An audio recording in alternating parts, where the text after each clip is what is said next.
Centered around the sudden turn of health of their family matriarch, Goodbye June follows 4 adult siblings who reunite and navigate the possible loss of their mother, June. At the middle of all this is Julia, played by Kate Winslet, who also directed the film. Juggling children, aging parents, and a demanding career, we watch Julia try to hold everyone and everything together. Let's take a look. I've had so many responsibilities. I have to pay for our life. Mum and Dad's mortgage, and then your mortgage when you can't, which I know we're not supposed to talk about. Helen's therapy. Connor's next crisis.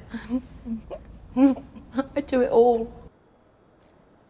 Joining us now is Academy Award winner Kate Winslet. Thank you so much for joining us. Well, thank you for having me. I think everybody can relate with your character. Let's back up and talk about your son, Joe, who's 21 years old. He writes a script based on his own experience with losing his grandmother when he was 13. Give us a sense of your initial reaction when you read it.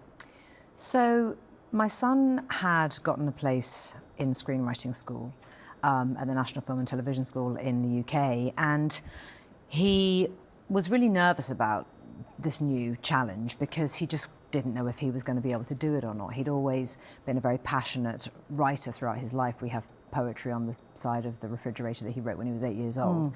And he wrote this script and he showed it to me afterwards, and he was, very kind of just nervous, and he said, look, I've written this thing, and it's probably no good, but it's just a first go around, and I wanted to see if I could do it, and tell me what you think. And I read it, and immediately it was clear to me that it was not only it was a film, but that he could definitely write.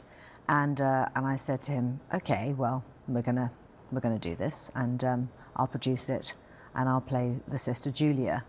And he's like, no, it's not meant to be. No, it's not meant to be a real thing. We're not turning it into a film. Like, Mum, he was like, just don't. That's just no, Mum, don't. And I said, no, you're going to finish it. He still had about 20 pages to go.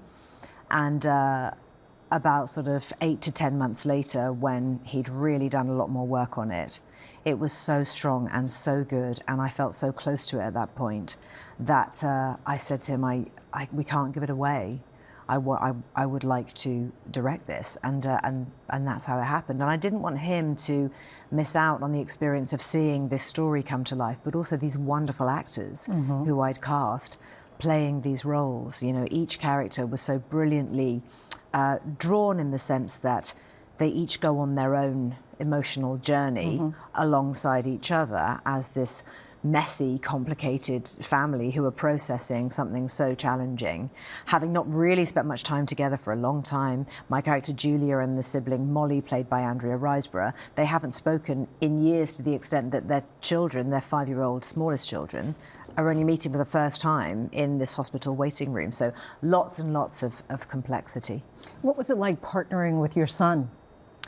It was really wonderful, and because he had used the experience of losing his own grandmother when he was a teenager, my mother, he used that as his emotional backdrop because he'd been so struck by just how important it was that we were all there for her, and that we were all in this room, and just like geographically how almost impossible that seemed, but we were there because we all came from her, and we were there for her, and that was all that mattered in that one moment. So to have then seen him turn it into a fictional story with this fictional family, setting it at Christmas time, which I just thought was brilliant, and having him there, seeing it come to life and learning and growing as well, not just as a person but as a writer, and understanding how these brilliant actors were functioning and inhabiting their roles and being part of the on-set environment that I had created, which was a little bit different to a normal film set. It was much more uncluttered in terms of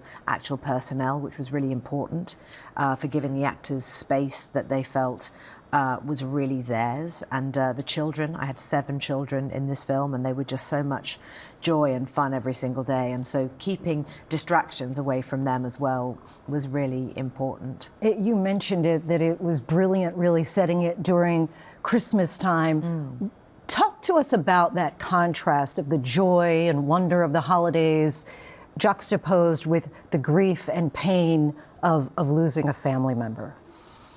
Well, I think Christmas is such, it's such a heightened emotional time for families anyway. And for so many people, it's often the only time in the year that you may all get together. And, that can go, I think, either way. But what I thought was so fantastic was not only did it give me and my cinematographer the opportunity to create a visual story that was really warm. We didn't want for this hospital to feel stark and lonely and abrupt for an audience to experience. So there's a lot of lovely Christmas decorations. It's very charming. You have twinkly lights everywhere.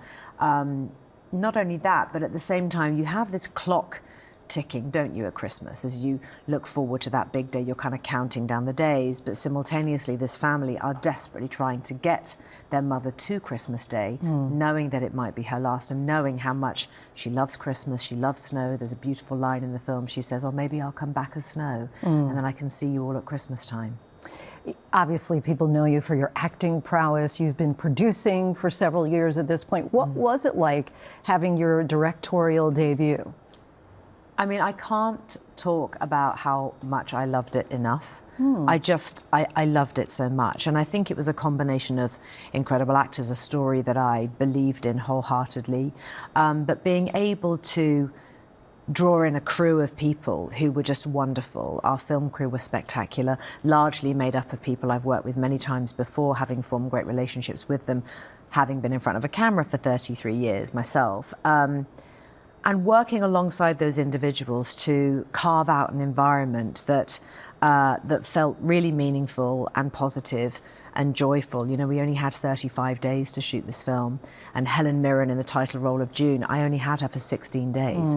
And so I had to be really on my A game, really prepared, lots of multitasking, as you would imagine, a lot of forward thinking. But it was just a remarkable experience. I felt so uplifted by it every day, and I kind of never wanted it to end. It was just magical. And of course, Helen plays June. She has rules, typically, when it comes to accepting a role: no dying roles, no roles with dementia. What was it about this movie that she said, "I'm going to break the rule"? I think she just saw how special it was. And it is a story about loss, but more than that, it's a story about family. And it's a story about life, really, and love and human connection. And conversations around grief and loss take place in this story that for any family are really difficult to have. And she just said to me, "I'll break my rule. I'd love to support you. This is a very, very special project." And she's like the backbone of Britain, and we were so thrilled to have her, and she was just amazing to work with. She was truly just wonderful. Family dynamics can be so complicated. You have a bunch of different characters in the siblings. You could have chosen any of the characters. What was it about Julia that you connected with and decided, I'm going to play her? Well, initially, I think I felt such a pull towards being alongside Andrea Riseborough, who had already been cast in the role of Molly. In fact, she asked if she could play that sister. It was the most amazing thing. So it just made sense to me to be kind of in partnership with her, having worked with her 3 times now, actually for me, back to back. And I understand her as an actress. I love her dearly as a person. And the scenes between Molly and Julia are pretty intense. There's a lot of emotional distance between them, a lot of resentment that Molly feels towards Julia, because Julia left home when Molly was young and she just missed her. And Julia left and became successful and has subsequently become the sort of practical, headstrong one in the family who supports everyone, financially takes care of everyone. And there were so many things about her that were and are very different to me, but I did connect very strongly with that side of her where she expresses that she feels terrible guilt that she's been such a busy working parent. She has missed out on things with her children, whether it's music recitals or football matches. She hasn't been able to be there, and she says, our mother's dying and it's the most time I've spent with my kids in years. It's a really heartbreaking thing, and was heartbreaking thing for me to say. So that side of her I did understand, because I think working mothers really do struggle with that, not just that balance, but also their own internal feelings of actually loving the jobs that we do and wanting for our children to see equally how important it is to celebrate that. just that it's not easy, you know, and I don't think that women often give themselves enough space to be able to express that. Switching gears now, I was able to just get back from Paris after seeing the Avatar debut there and premiere and interviewing the cast and James Cameron as well. It would be remiss if we didn't bring that up. What was it like? You and James Cameron go back a long way. Yes, we do. What's it like reuniting with him for the latest installment of Avatar: Fire and Ash? Just wonderful, honestly. I mean, he's such an extraordinary man. He's a kind of an out of this world director. His ability to imagine a universe like that one, like Pandora, it took my breath away when I saw the first movie. And to see how much that has evolved, frankly, as technology has almost caught up with his brilliant mind, you know, it's incredibly exciting, you know, and he sees potential in everyone. He encourages everyone, nurtures everybody, you know, believes that we have superpowers, which it turns out that I did in holding my breath for 7 minutes and 15 seconds, which impressive. I never thought I was going to be able to do. He's just a really terrific human being, and Avatar: Fire and Ash it's just spectacular. Honestly, it's spectacular. It is. And just lastly, what is it like when you return to your role as Ronal?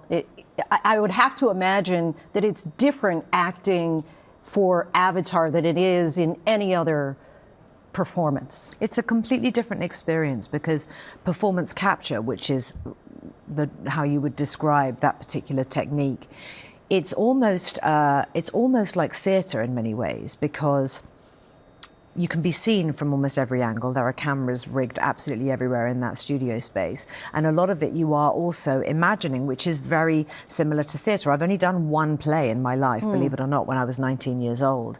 But you do have to imagine so much of a set that simply isn't there. And often you find yourself acting and responding to things that you have to conjure up from somewhere inside of yourself. But how everyone becomes so immersed in that process and incredibly devoted to it is really quite breathtaking. I remember walking into the rehearsal space when I first joined the troupe, and Jim said, "Welcome to Pandora." He said, "By the way, we all drank the Kool-Aid." And I thought, what does he mean? And as soon as everyone started talking about what it means to be Na'vi or Metkayina, the intensity and commitment that everyone makes emotionally to these roles is staggering and wonderful to be a part of. So I feel so honoured that I got to play that wonderful role again. It was just extraordinary. Kate, thank you so much for the time and Thank the conversation. you. Really appreciate it. Yes, thank you so much. Thank you. Goodbye June is in select theaters beginning December 12th and streams on Netflix starting on December 24th.